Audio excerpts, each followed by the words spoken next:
I'm going to show you how to go from this to this. I'm going to show you how to create good lighting during the day. If you have a small space like me, then you don't have the option to put big lights on stands and back them way off. So I'm going to show you how to use smaller lights in a cramped space. I'm also going to assume that you want to leave auto exposure and automatic white balance enabled on your camera. If you switch everything to manual mode, you do have a lot more control, but then you have to adjust it during the day as the light changes. So I want to keep this as simple as possible.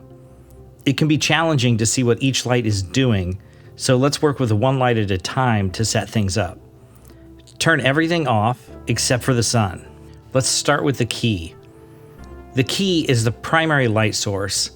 If you were to imagine a line coming out of the lens of your camera, you want to place your key about 45 degrees from that line.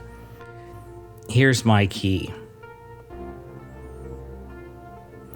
Next, let's set up your fill. Place your fill on the other side of that line at about 15 degrees, or you can also place the fill over the camera if you want fewer shadows on your face, which is what I'm going to do. Then, set up a backlight or kicker behind you and above your head so that it's out of view from the camera. This will create rim lighting on your shoulder and also illuminate your hair. Here's my backlight. It outlines you, separating you from your background. You need to keep the kicker's light off of your camera lens, and you can do this with barn doors on the light, or use some black wrap on the light or near the camera lens to shield the light from it.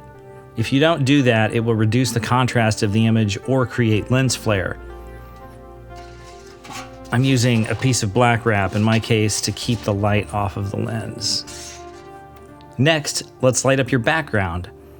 You can place a light from the side or above to illuminate your background. If you don't light your background, it may not look integrated into the shot, and you risk looking like a floating head or like you're using a fake background. Let me turn on my background light. I'm using a low light source to create a hot spot on the shelving behind me. You can also hide lights within your background, like I've done, to give it some life. Here are the lights within my background. I also have added a small blue accent light to my left to create a blue highlight on my microphone. Finally, turn on any practicals. A practical is a lamp or a light source that's in your shot. From here, you can adjust the position of your light sources to tweak the light to your liking, but this basic configuration should get you started. If you only have room for 2 lights, a key and a fill should be enough to get you started for daytime lighting for remote meetings.